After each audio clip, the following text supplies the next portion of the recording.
Never know what's going to come, and that's why everything, in my opinion, should be task specific. It should. If you're not going to do it in the fight, there's no real reason to do it in training. We try to keep everything as simple as possible, and Deontay's he's got that IQ. They've been 10 rounds. He knows him. So from an IQ standpoint, Deontay's made adjustments, as has Ortiz. So this fight, if you remember, the last fight took 4 or 5 rounds to really warm up. It took about 4 rounds. This fight, I don't see taking that long to warm up. I think it's going to get off to a quick start. What did you think about that round 7 though, when he got a little stung? Well, if you look at it, Deontay actually hurt Ortiz, and then he kind of stepped in and got caught with a right hook, and that was buzzed him, put him in a tornado. But he was doing, from a coaching standpoint, you're looking at, is your guy doing the right things? Is he problem solving? Because if a guy's out on his feet, he's not in control of his mind or his body. That's different. But Deontay was in control. He was trying to jam the guy, trying to jam Ortiz and keep him close to him. He was trying to latch on to him. He's doing all the things that you want. And then at the end of the round, he came straight back to the corner. So it wasn't like he was wandering left or right. He came straight back to us. So I knew all these signs, even though it wasn't a good situation, I felt like we were in a good situation in terms of everything is still, full speed ahead. Yeah, and then after that round, you told him that he's throwing everything that he can throw at you, right? Well, I thought that he had kind of done what he should have done, which is empty the cupboard, throw everything but the kitchen sink. And I also thought that probably took most, if not all, of his energy. I thought the 1 minute rest in his corner would give him 1 minute worth of ability to try to go after Deontay, but I thought after that he's all ours, and that's more or less kind of how it played out. So as far as energy you're concerned, the scuba, have you tried that scuba? Yeah, no, I have not. I used to scuba dive, but Deontay's comes up with some different things, and he's kind of because Ortiz been out here for that elevation, right. out here, so it might equalize it out. Well, right? If you put Deontay on a graph, he starts here and he goes like that. You see, so he's in great shape. He's getting stronger every round.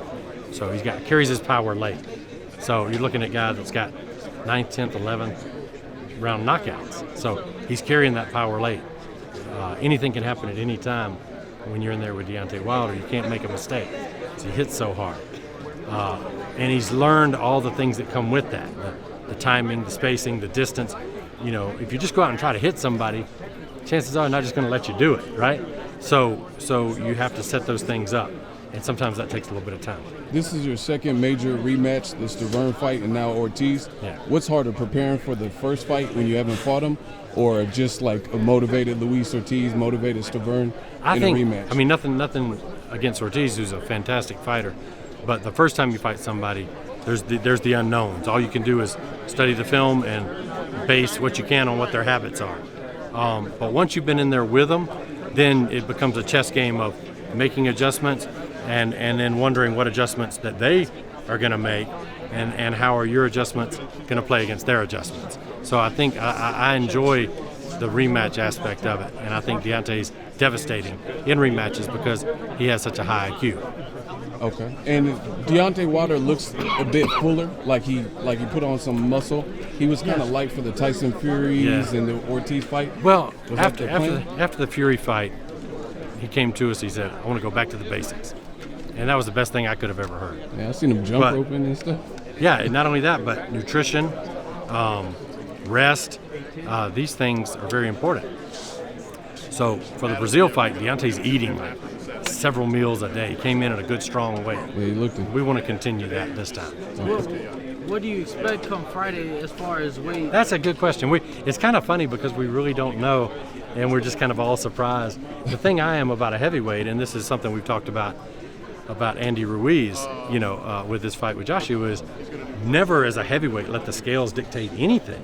As long as you're eating well and you're working out hard, whatever you weigh, that's an advantage of being a heavyweight, is you don't have to try to make a weight. So, the worst thing a guy can do is say, oh, I think I should get to this weight, or we're going to try to hit this. I mean, look at what Riddick Bowe against Andrew Golota. Riddick got tired of everybody telling him how heavy he was, and he went from like 252 to 235, and he was a shell of himself. Look at Muhammad Ali against Larry Holmes.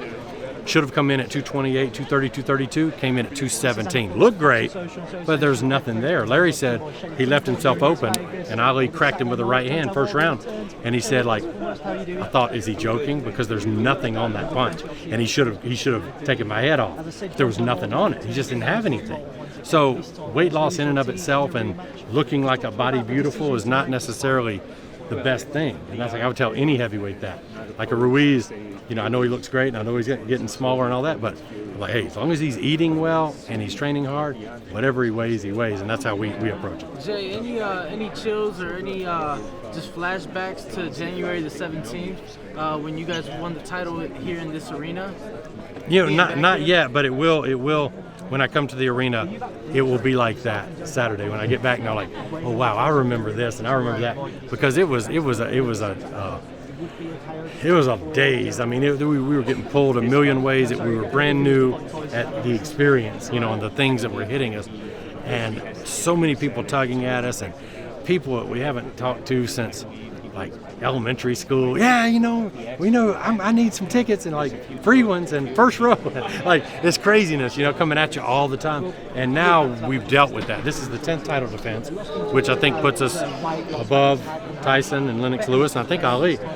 So this is a thing that we've learned how to deal with these things. But this is a special place because this was the night Deontay Wilder became heavyweight champion of the world, from Tuscaloosa, Alabama. I mean, this was one of the greatest nights of my life, was right here, and I'm hoping and expecting another one Saturday night. Jay, a big thing out of Team Ortiz has been, obviously having the addition of Larry Wade, Snack, a therapist. What's been the biggest change in your camp from a training and coaching standpoint? We haven't really changed a lot. We've kept our team pretty consistent. That was one thing that was paramount, was not, you never want to just change everything unless there's a reason to. And we've got a great team, and it's a small team, and we all know each other so well. And everybody on the team is completely different. There's no two guys on the team alike. But everybody's kind of crazy in their own way, and we all know each other so well, and we know who is going to handle what.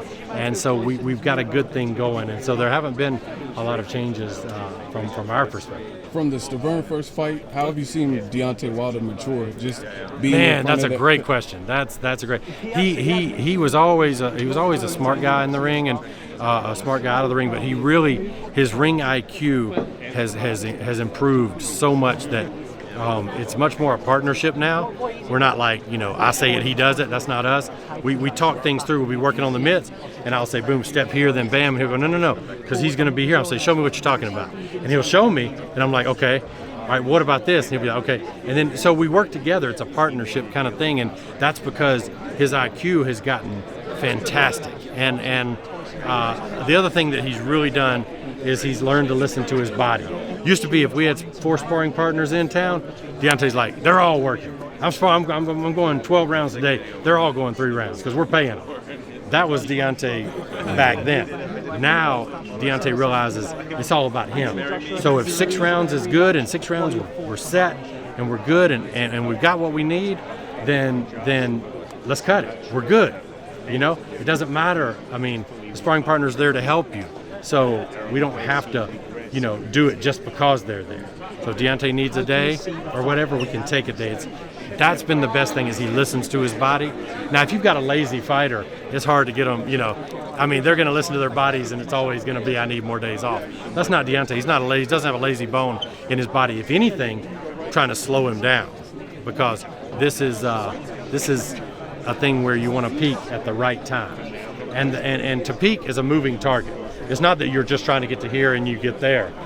To peak is a moving target. So it's always moving, and you're trying to move with it, and you want to be better on fight night than you would have been the night before or the night after.